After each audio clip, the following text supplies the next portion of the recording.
యేసుక్రీస్తు ప్రభుల వారు ఈ లోకానికి మొట్టమొదటిగా పరలోకం నుండి ఈ భూమి మీదకి రావడానికి చరిత్రలో మనం చూస్తే మొదటి రాకడలో ఆయన వచ్చాడు. మొదటి రాకలో మరియ గర్భములో జన్మించి ఆయన ఈ లోక మానవాళి కొరకై కల్వరి సెలవులో గుడ్ ఫ్రైడే రోజున చనిపోయి 3 రోజులు సమాధి చేయబడి ఆదివారం ఏమయ్యాడు? తిరిగి లేచిన దేవునికి స్తోత్రం కలుగును గాక. ప్రియమైన దేవుని బిడ్డలారా, యేసు ప్రభును మొట్టమొదటిగా నమ్మి విశ్వసించి మారు మనసు పొంది పాప క్షమాపణ పొంది బాప్తిసం పొంది ఎవరైతే క్రీస్తులో ఉంటారో, యేసుక్రీస్తు ప్రభుల వారు ఎలాగైతే ఈ లోకానికి వచ్చి ఆయన మానవాళి కొరకై చనిపోయాడో, ఎలాగూ తిరిగి లేచాడో, ఓ మనుష్యుడా, నీవు నేను మనమందరం కూడా ఆయనతో పాటి చనిపోతాం. ఆయన తిరిగి లేచినట్టుగా నీవు నేను తిరిగి లేస్తాము. ఇదే పునరుత్థానం యొక్క ప్రత్యేకత. ఈ ప్రత్యేకత ఎలాంటిదంటే ఆది కాండము 3వ అధ్యాయము 19వ వచనం ప్రకారంగా, ఆది కాండము 3వ అధ్యాయము 19వ వచనం, నేలకు తిరిగి ఆ చేరు వరకు ఆ ముఖము చెమట కార్చి ఆహారము తిందువు. ఏలయనగా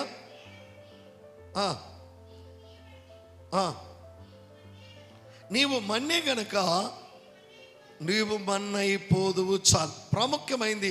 నువ్వు మన్నే గనక నువ్వు ఏమైపోదువు? మన్నైపోదువు. అంటే పుట్టినప్పటి మనిషి ఏమవ్వాలి? మన్నైపోవాలి. నేను ఇంట్లో పెట్టుకోరు, చనిపోతే ఏం చేస్తారు? భూస్థాపనకు మోసుకొని తీసుకెళ్తారు. తీసుకెళ్ళి నీ మీద వేసేది మొట్టమొదటి ఏంటిదంటే మన్ను. మట్టిలో నుండి తీయబడిన వాడు ఆదాము గనక నువ్వు మన్నైపోదువు. ప్రియమైన దేవుని బిడ్డలారా, మనిషి పుట్టగానే ఇదిగో గిట్టక తప్పదు. పుట్టిన ప్రతి మనిషి చనిపోతాడు. అయితే తిరిగి ఆయన పునర్జన్మ అవుతారు. ఎవరైతే క్రీస్తును నమ్మి, ఎవరైతే క్రీస్తును వెంబడించి, ఎవరైతే విశ్వాస జీవితాన్ని కలిగి మారు మనసు, రక్షణ, బాప్తిసం పొంది క్రీస్తు రక్తములో కడగబడిన దేవుని బిడ్డలుగా ఉండగలిగిన వారు క్రీస్తుతో పాటుగా ఆయన ఎలాగైతే లేచాడో పునరుద్ధాన దినమున నీవును ఒక రోజున లేచి క్రీస్తుతో కూడా ఉంటావు. దేవునికి స్తోత్రం కలుగును గాక. ప్రియమైన దేవుని బిడ్డలారా, ఈ లూకా ఎవరంటే ఇస్ అ డాక్టర్. డాక్టర్ అనేటువంటి వాడు చాలా జ్ఞానముగా ఈ ప్రపంచానికి అద్భుతమైనటువంటి మాటలు లూకా సువార్తలో రాశాడు. రండి, లూకా సువార్త 24వ అధ్యాయము 13, 14 వచనాల 15 వచనాల వరకు చదువుకుందాం. ఇదిగో ఆ దినమందే వారిలో 2 యెరూషలేమునకు ఆమన దూరమున ఉన్న ఎమ్మాయి అని ఒక గ్రామమునకు వెళ్ళుచు జరిగిన ఈ సంగతులను అన్నిటిని గూర్చి ఒకరితో ఒకరు సంపాదించుకునిచుండిరి. వారు సంపాదించుచు ఆలోచించుచుండగా యేసు తానే దగ్గరికి వచ్చి వారితో కూడా నడిచెను. యేసు తానే దగ్గరికి వచ్చి వారితో కూడా నడిచెను. దేవునికి స్తోత్రం కలుగును గాక.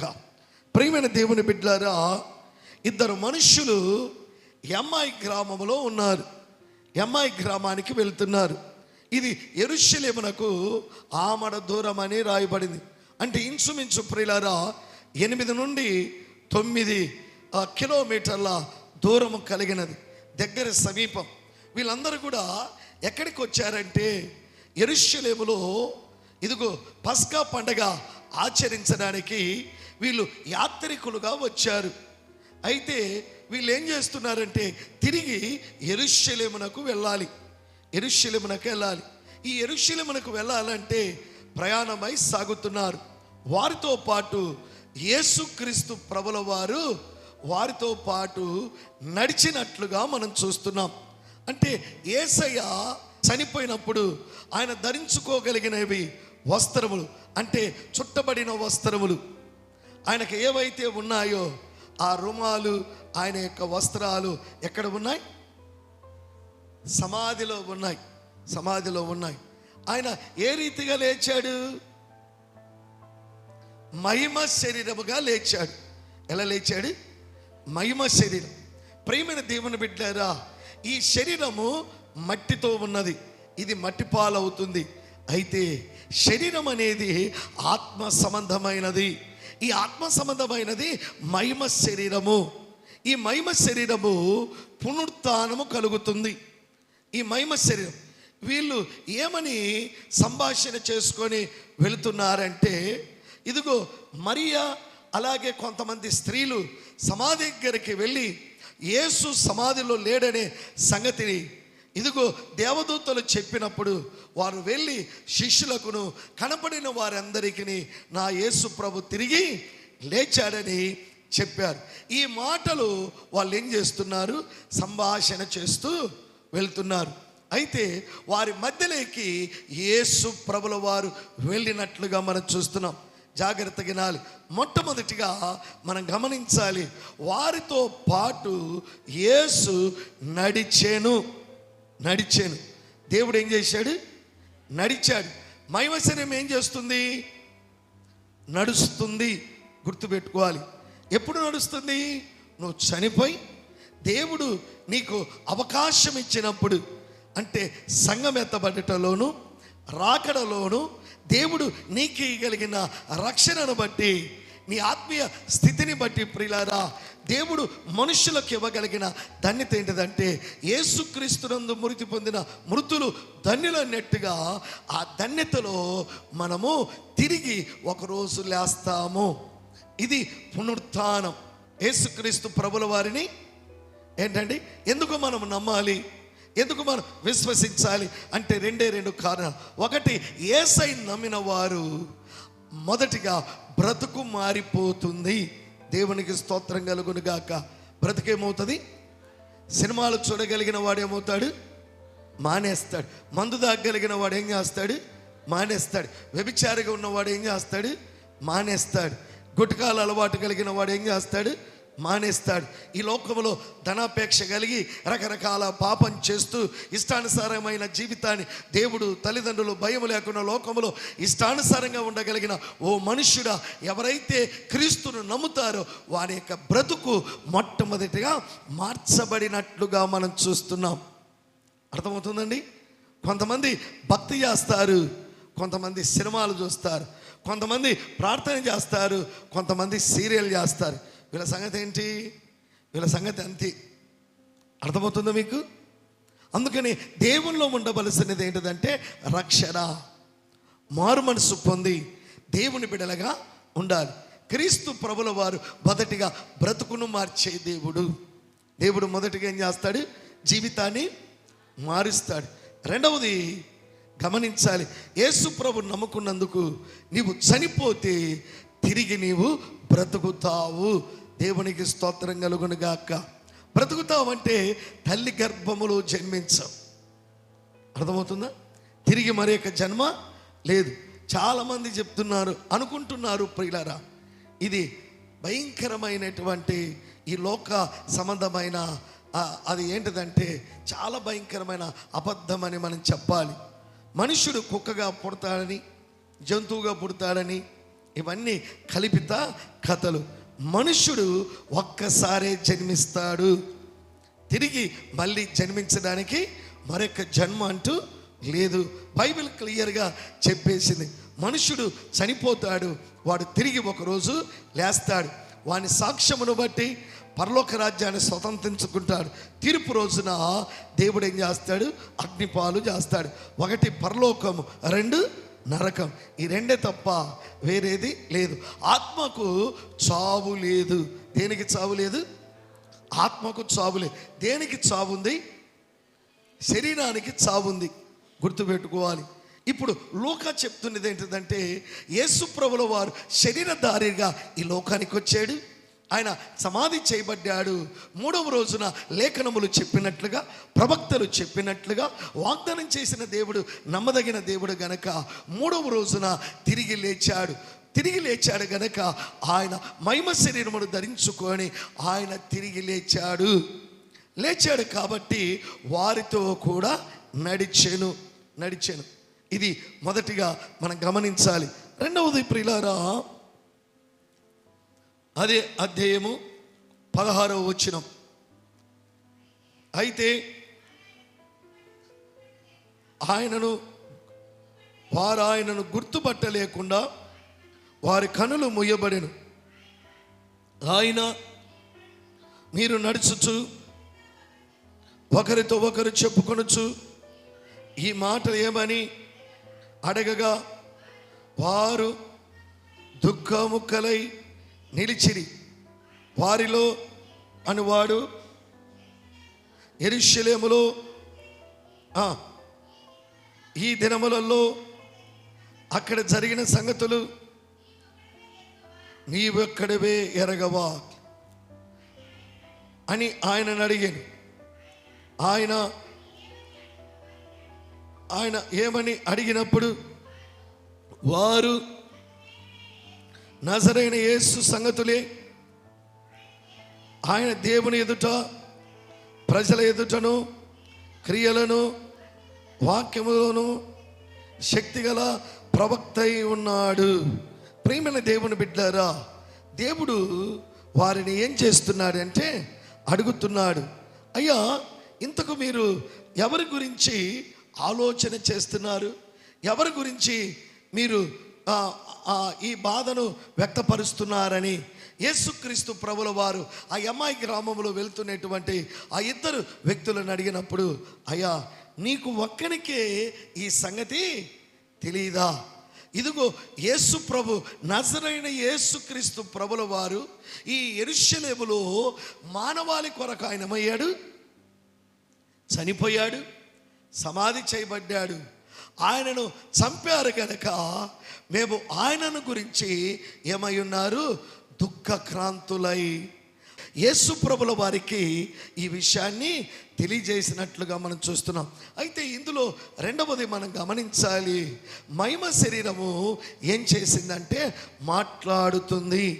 దేవునికి స్తోత్రం కలుగునుగాక. యేసు ప్రభు వారితో ఏం చేస్తున్నారు? అయ్యా అని మాట్లాడాడు. మీరు ఏ సంగతుల గురించి ఆలోచిస్తున్నారు? ఎవరి గురించి మీరు చెప్పుకుంటున్నారు?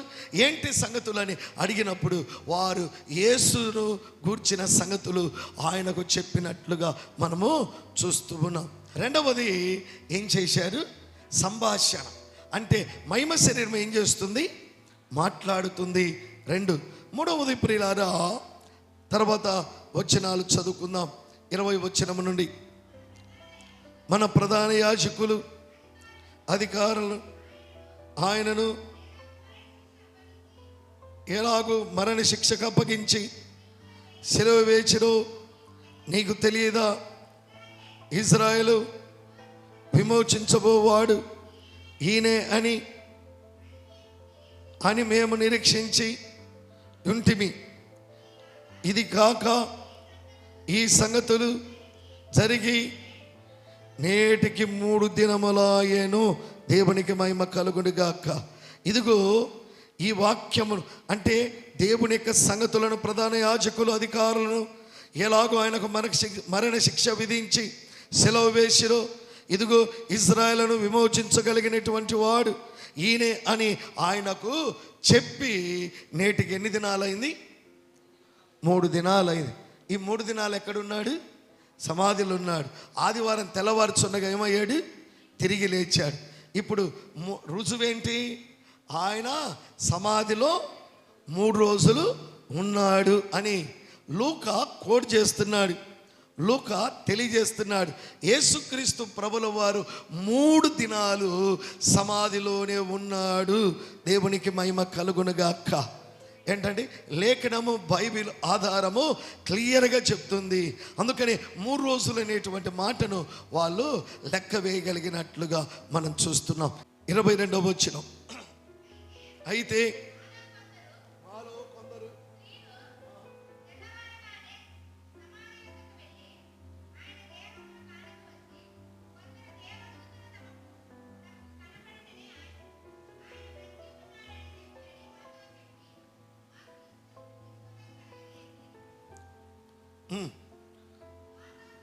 మాతో కూడా ఉన్నవారిలో కొందరు సమాధి వద్దకు వెళ్ళి ఆ స్త్రీలు చెప్పినట్లు కనుగొనిరి కానీ ఆయనను చూడలేదని ఆయనతో చెప్పిరి.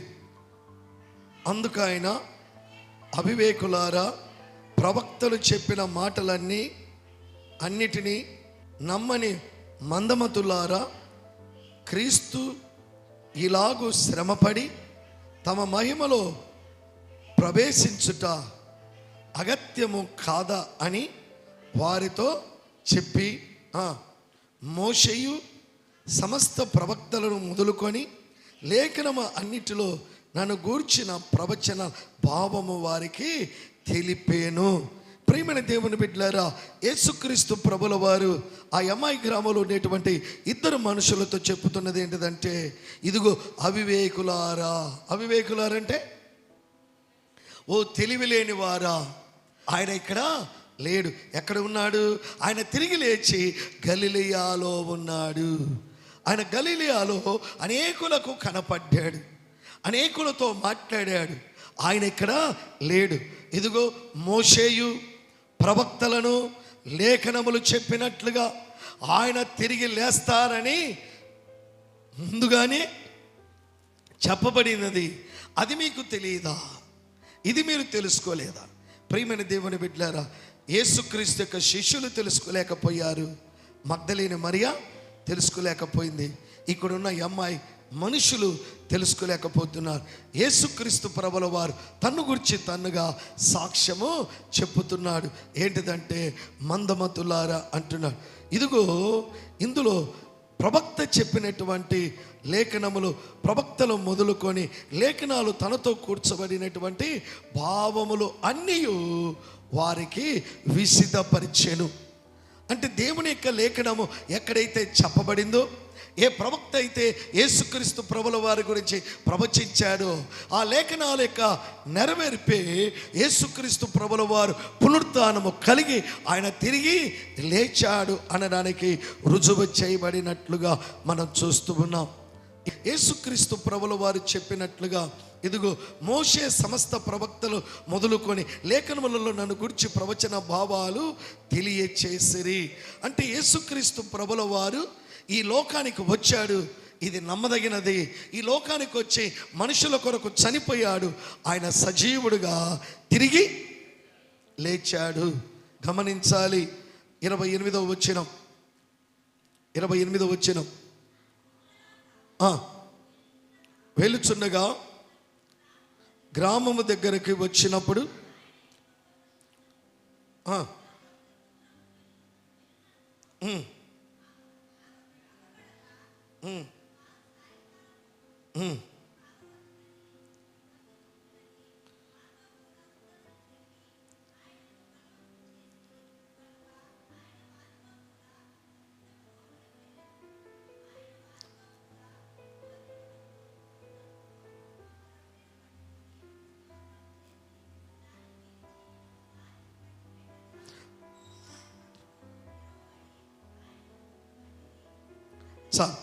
ప్రియమైన దేవుని బిడ్డలారా, ఇందులో జాగ్రత్తగా విందాం. ఇదిగో ఒక గ్రామము సమీపంలోకి రాగానే 29వ వచనం, వారు సాయంకాలము కాను వచ్చినది, పొద్దు గూకినది, మాతో కూడా ఉండమని చెప్పి ఆయనను బలవంతము చేసిరి గనుక ఆయన వారితో కూడా లోపలికి వెళ్ళాను. ఆయన వారితో కూడా భోజనమును కూర్చొని రొట్టెయు పట్టుకొని స్తోత్రము చేసి దాన్ని విడిచి వారికి పంచిపెట్టగా, వాళ్ళు ఏం చేస్తున్నారంటే, అయ్యా సాయంకాలం అయింది, ఇదిగో మాతో పాటు నువ్వు ఇక్కడే ఉండు అని ప్రభుని ఏం చేశారు? బలవంతం చేశారు. దేవుని బలవంతం చేసి వారితో పాటు తన ఇంటిలో ఉంచుకున్నారు. వారితో పాటు ప్రభు ఏం చేశారు? రొట్టెను పట్టుకొని దేవునికి స్తోత్రం చేసి వారికి ఇచ్చి వారితో కూడా భుజించెను. మహిమ శరీరము ఏం చేస్తుంది? భుజిస్తుంది. అర్థమవుతుందా? మహిమ శరీరానికి ఏముంటుంది? పళ్ళు ఉంటాయి. కానీ ఇప్పుడు ఉన్న మన పళ్ళు లాంటివి కావు. మహిమ శరీరం కలిగినటువంటి ఆ పళ్ళతోనే యేసుక్రీస్తు ప్రభుల వారు భుజించారు. వాళ్ళ కళ్ళ ఎదుట భుజించాడు. వాక్యం వింటున్న సోదరుడా, వాక్యం వింటున్న సహోదరి, యేసుక్రీస్తును నమ్మినటువంటి నీవు నేను అందరం కూడా జీవం కలిగిన దేవుని యొక్క సన్నిధిలో ఆయనతో కూడా ఒక రోజులో విందులో కూర్చుంటాం. విందులో కూర్చొని భోజనము చేయగలిగిన పస్కా భుజింపులో ఎలాగైతే ప్రభు చెప్పాడో శిష్యులకు అప్పగించే ముందు, అలాగే నీకు నాకు మనందరికి కూడా ఒక రోజున దేవుడు భుజించగలిగిన గొప్ప కృప ఆధిక్యత దేవుడు మనకిస్తాడు. దేవునికి స్తోత్రం కలుగునుగాక. వారి కన్నులు తెరవబడి ఆయనను గుర్తుపట్టిరి. అంతటా ఆయన వారికి అదృశ్యుడాయెను. దేవునికి మహిమ కలుగునుగాక. ఈ భాగము చాలా ప్రాముఖ్యమైనది. ఇదిగో యేసు ప్రభును ముందుగా వారు నడిచారు, మాట్లాడారు, కానీ ప్రభును వాళ్ళు చూడలేదు. ఎందుకు చూడలేదంటే వారి కనులు మోయబడి ఉన్నాయి. ఎప్పుడైతే ప్రభులు వారు రొట్టెని ఇచ్చారో రొట్టె తినగానే ఏమైపోయారు? వారి కళ్ళు నేత్రములు తెరవబడ్డాయి. తెరవబడి ఎవరిని చూశారు? జీవము కలిగిన దేవుని చూశారు. ప్రియమైన దేవుని బిడ్డలారా, నీవు కూడా క్రీస్తును చూడగలిగిన మహా గొప్ప భాగ్యం ఒకరోజు నీకు కలుగుతుంది. దేవునికి మహిమ కలుగునుగాక. నీవు నేను ఈ భూప్రపంచములోన ప్రతి మానవుడు క్రీస్తును నమ్మినవాడు, క్రీస్తును వెంబడించినవాడు, క్రీస్తు కొరకు చనిపోయి తిరిగి లేగలిగిన ప్రతి మనుష్యుడు జీవం కలిగిన దేవుణ్ణి ఒకరోజు కనులారా చూస్తారు. ఏంటండి ఎంతటి గొప్ప భాగ్యం!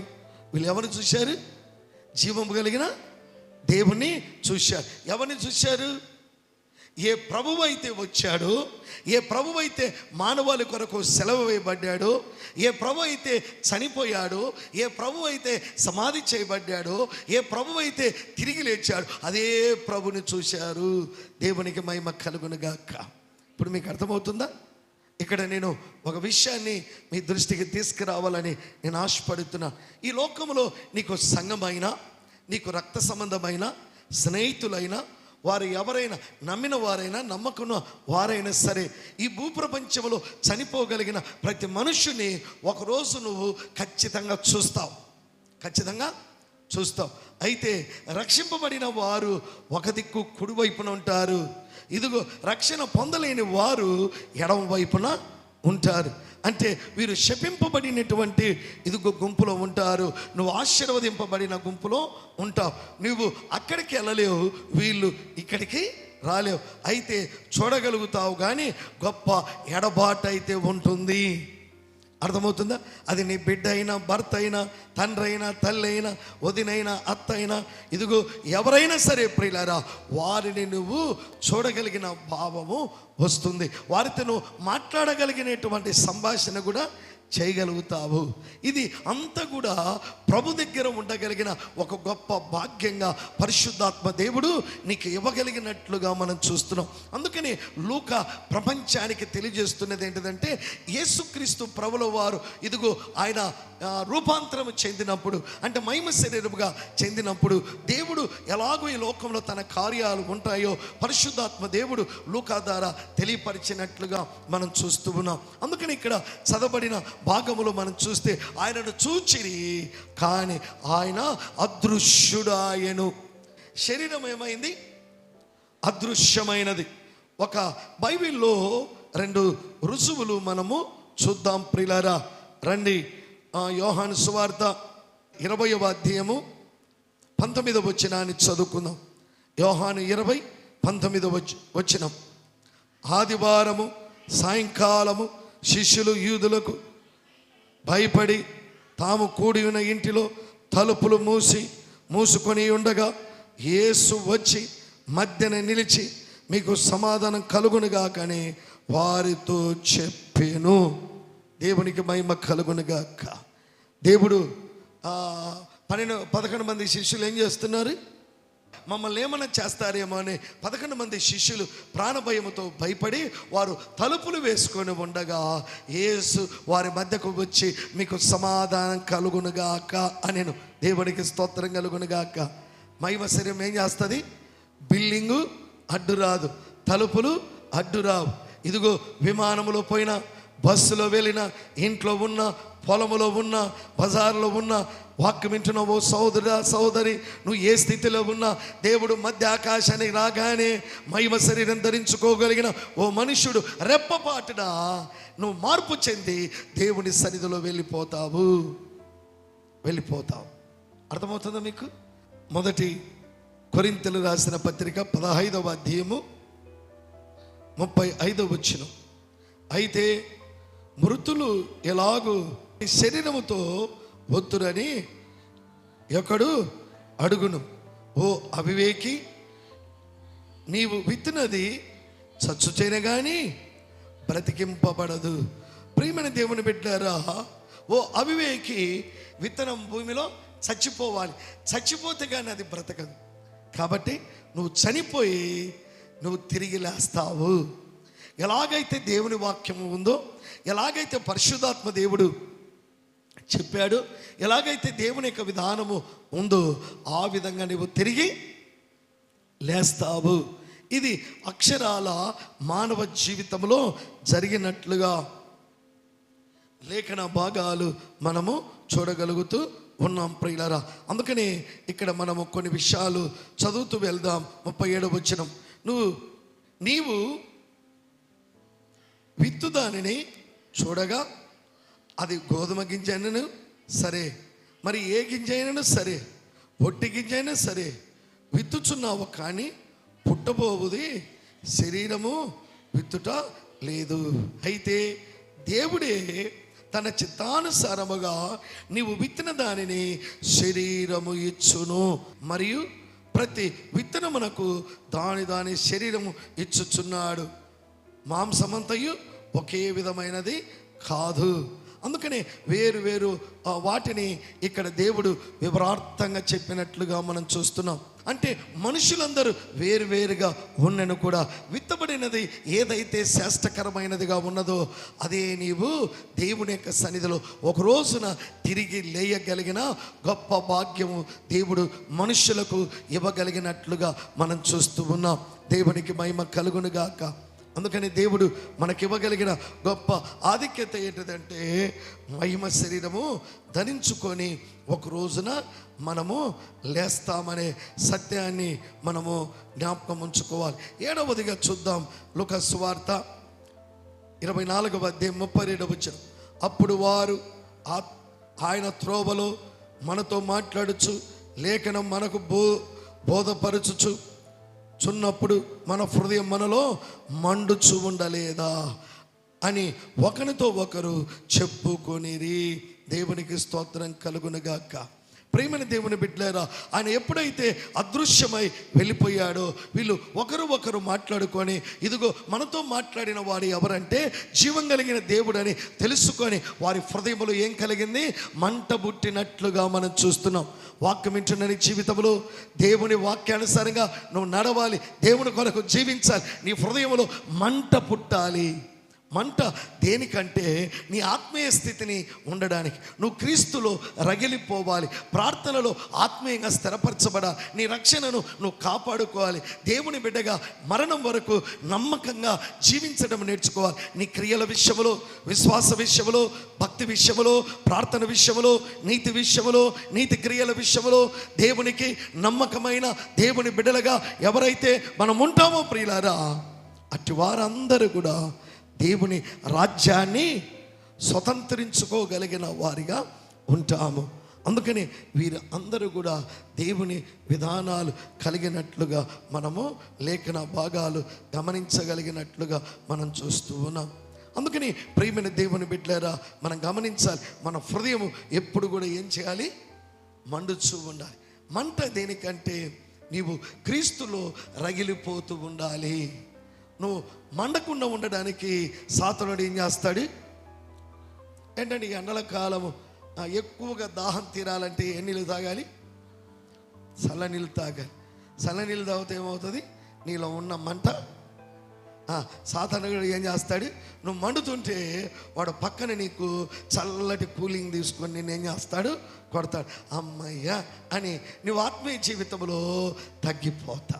ఈరోజు మనుషులు రగిలిపోయి ఎందుకు ఆత్మీయతలో కోల్పోతున్నారంటే, మంట పుట్టక. ఈ అమ్మాయి గ్రామంలో ఉండేటువంటి ఈ ఇద్దరు మనుషులు ఒకరు సంభాషణ చేసుకొని మాట్లాడగలిగిన వాడు జీవం కలిగిన నజరేయుడైన యేసుని తెలుసుకొని వారి హృదయములు రగిలిపోయాయి, మంట పుట్టాయి. మంట దేనికంటే, మన జీవితంలో దేవుని విధానాలు కలిగినట్టుగా. దేవుడు మోషేతో మాట్లాడుతున్నాడు. ఎక్కడంటే సీనాయి పర్వతం మీద, హోరేబు కొండ మీద ఆయన మండుచు దేవుడు ఏం చేస్తున్నాడు, మండిస్తున్నాడు. అరే బాబు, నేను మండుతున్నా, నువ్వు నా కొరకు ఏం చేయాలి, మండుతేనే నువ్వు పనులు చేస్తావు. మోషే మండాడు గనక ఐగుప్తు దేశానికి వెళ్ళి ఇజ్రాయేలు ప్రజలను పాలు తేనెలు ప్రవహించగలిగే దేశానికి నడిపించాడు. వీళ్ళు మండారు గనుక దేవుని గురించినవి అనేకులకు లోకమునకు అంతటికి చాటించినట్లుగా మనం చూస్తూ ఉన్నాం. నువ్వు ఎప్పుడు కూడా క్రీస్తులో ఉండగలిగిన వాడు నిత్యము మండుతూనే ఉండాలి. దేవునికి స్తోత్రం కలుగునుగాక. ఏంటండి, నీ ఆత్మీయ జీవితము మండుతూనే ఉండాలి. చూడండి, ఒక మాట చూద్దాం. 39వ సంకీర్తన 2వ వచనం చదవండి. నా గుండె నాలో మండుచున్నెను. 3వ వచనం కదా. నేను ధ్యానించగా నాలో మంట పుట్టెను. దేవునికి స్తోత్రం కలుగునుగాక. నేను ధ్యానించగా నా గుండె నాలో ఏం పుట్టింది, మంట పుట్టింది. అంటే ధ్యానించగా మంట పుట్టాలి. దేవుని యొక్క సన్నిధిలో ఎప్పుడైతే మంట పుడుతుందో ప్రియులరా, నువ్వు దేవుని కొరకు రగిలిపోగలిగిన వారికి ఉంటావు. అందుకని కొంతమంది భక్తులు ఎట్టుంటారంటే, ఫస్ట్ ఎట్టుంటారు, రగిలిపోతారు. నేను చూడు బాప్తిసం తీసుకు, నేను చూడు ఇట్టుంటా, నేను చూడు అట్టుంటా అని కోతలు కాస్తాం. మధ్యలో ఏమనవుతాం ఏంటంటే, బుడ్డకు ఎలాగైతే గాలిపోతుందో ప్రియులరా, సాతానుడు కూడా మీ జీవితాలలో ఏం చేస్తాడు, గాలి తీస్తాడు. జాగ్రత్త.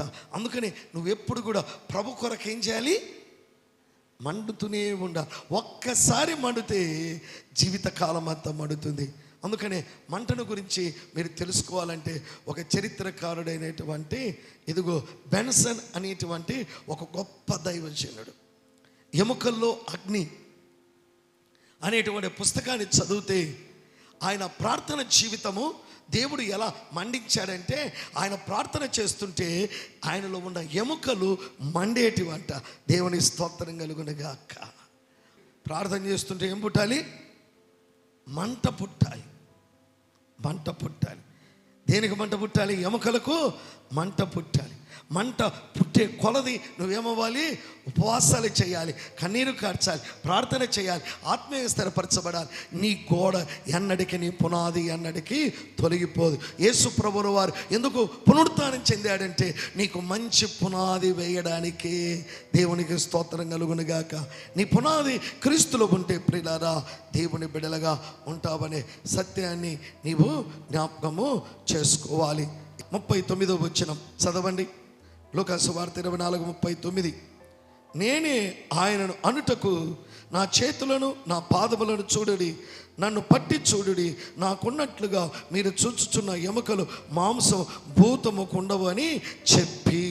ఏమని చెప్తున్నాడు దేవుడు అంటే, ఇదిగో మీరు నన్ను చేతులు పాదములు చూడుడి అని అంటున్నాడు. అంటే ఈ 11 మంది శిష్యులలో చాలామంది యేసు ప్రభువును చూసి ఏమనుకున్నారు, భూతం అనుకున్నారు, దయ్యం అనుకున్నారు. ఎవరు కూడా ఆయనను నమ్మలేదు. మీరు ఇప్పుడు గమనించాలి, దయానికి ఏముండవు,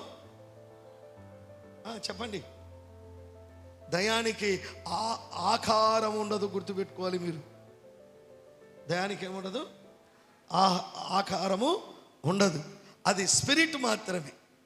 అయితే మహిమ శరీరానికి ఏముంటుంది, ఆకారం ఉంటుంది. ఇప్పుడు యేసుప్రభుల వారు ఏ మహిమ శరీరముతో ఆయన తిరిగి లేచాడో, ఏ చేతులకు మేకులు కొట్టబడ్డాయో, ఏ కాళ్ళకు మేకులు కొట్టబడ్డాయో, ఏ బల్లెపు ఆ పోటు ఎక్కడైతే ఆయన బరులో ఎముకలలో కుచ్చబడిందో అవన్నీ కూడా మహిమ శరీరంలో ఉన్నాయి. అందుకని ప్రభు అంటున్నాడు, నన్ను చూడుడి, నా చేతులు చూడుడి, నా పాదములు చూడుడి, నన్ను ముట్టి చూడుడి. ఇక్కడ డాక్టర్ లూకా ఏం చేస్తున్నాడంటే ముట్టి చూడుడి అంటానే. ఇప్పుడు మీకు అందరికీ పక్కన ఉండే వాళ్ళని ఒకసారి తాకండి. వినపడలేదా మీకు? పక్కన ఉండే వాళ్ళని తాకండి అంటున్నా. తాకుతానే ఏమనిపించింది మీకు? స్వర్శే తెలిసింది, నన్ను ఎవరో ముట్టారని. మహిమ శరీరానికి ఏముంటుంది?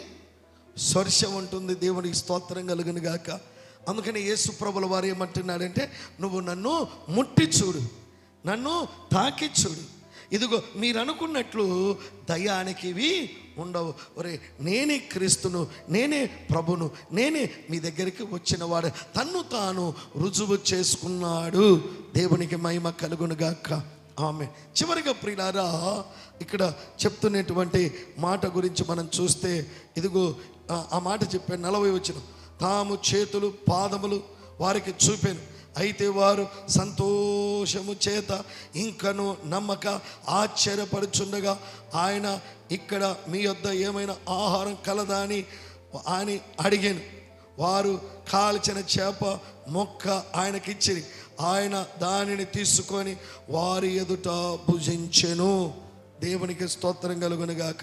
ఈ మందమతులు ఇంకేం చేస్తున్నారు? చెప్పాలి. ఇంకా నమ్మరు. కొంతమంది మందమతులు ఉంటారు, దేవుని ఏం చేస్తారు? ఇంకా నమ్మరు, వస్తానే ఉంటారు. వారు నమ్మి బాప్తిసం పొందరు, వారు నమ్మి రక్షణ పొందరు. ఈ బ్యాచ్ కూడా ఉంటుంది ప్రియులారా. ఏ బ్యాచ్ ఇది? రక్షణ పొందని బ్యాచ్. వాక్కు బిడ్డ, దేవుని బిడ్డ, దేవుని యొక్క సన్నిధిలో దేవుడు చెప్తున్నాడు, ఇదిగో నన్ను చూడండి, నా పాదాలు చూడండి, నన్ను పట్టి చూడండి అని అనేకంగా చూసినప్పుడు వాళ్ళు ఇంకను నమ్మక, ఇంకను వారిలో ఏమున్నది? అవిశ్వాసం ఏమున్నది? వారు ముందున్న వాడు ఎవరు? జీవము కలిగిన నజరైన యేసుక్రీస్తు ప్రభుల వారు. దేవునికి స్తోత్రం కలుగు. దేవుడే ముందు ఉంటే ప్రియులారా, వారు ఇంకను నమ్మలేదు. అందుకని ప్రభు వాళ్ళకు ఒక సవాలు విసురుతున్నాడు. మీ దగ్గర ఏమైనా ఆహారము ఉందా అంటే, మా దగ్గర ఏముంది? చేప ఉంది. చేపను తీసుకొని భుజించాడు. ఈ లోకములో మరణం ప్రియులారా ఎడబాటు కావచ్చు, కానీ మరణము నీకు దుఃఖకరము కావచ్చు, కానీ మరణం బైబిల్ చెప్పింది ఏంటిదంటే నిద్రతో పోల్చినది. వాడు చనిపోలేదు కానీ నిద్రించుచున్నారు. పౌలు కూడా చెప్పాడు, యేసు ప్రభు వారు కూడా చెప్పారు, ఇదిగో చనిపోలేదు కానీ నిద్రించుచున్నారు. నిద్రతో పోల్చాడు. ఇప్పుడు రాత్రి మనం ఏం చేస్తాం? మధ్యాహ్నం ఏం చేస్తాం? నిద్రపోయి ఏం చేస్తాం? లేస్తాం. అంటే చనిపోతాను నువ్వేం చేస్తావు? నిద్రపోతావు, తిరిగి ఒకరోజు లేస్తావు. ఆ సమయం గడియ దేవుడు నీకు ఇవ్వాలి. ఆ సమయం కొరకు ఏం చేయాలి? వేచించాలి. ఆ సమయం కొరకు నీ రక్షణ ఏం చేయాలి? కాపాడుకోవాలి. నీ భక్తి ఏం చేయాలి? కాపాడుకోవాలి. ఏ ప్రార్థన జీవితం అయితే మేము కలిగి ఉన్నామో, ప్రార్థన ఇదిగో అధికమవుతుంది, స్వార్థ అధికమవుతుంది, పని అధికమవుతుంది. దేవునిలో ఎక్కడ రాశి పడలేదు. ఆ రోజు ఉంచిన మంట దేవుడు ఇంకా మండిస్తూనే, ఇంకా రగిలిపోతూనే, అనేకులను రగిలిస్తూనే ఉన్నాము. దేవునికి స్తోత్రం కలుగునుగాక. దేవుని కొరకు నువ్వేం చేయాలి? మండుతూనే ఉండాలి. దేవుని కొరకు నువ్వేం చేయాలి? ప్రార్థన చేస్తూనే ఉండాలి. ఎంతవరకు? నీవు ఈ భూమి మీద బ్రతికింత వరకు దేవుడి సన్నిధిలో ప్రార్థన చేయాలి. అందుకని యేసుక్రీస్తు యొక్క పునరుద్ధానము చాలా అద్భుతమైనది. అది చారిత్రక సంఘటన అని నేను జ్ఞాపకం చేస్తున్నాను. యేసు ప్రభు ఎలాగైతే చనిపోయి మన కొరకు తిరిగి లేచాడో, ఆ విధంగా నీవు కూడా, నేను కూడా, మనందరం కూడా ఒక రోజున చనిపోతాం. అయితే ఆయనతో పాటు తిరిగి లేస్తామనే నిరీక్షణ కలిగి ముందుకు వెళ్ళుటకు పరిశుద్ధాత్మ దేవుడు మనకు సహాయము చేయునుగాక. ఆమేన్.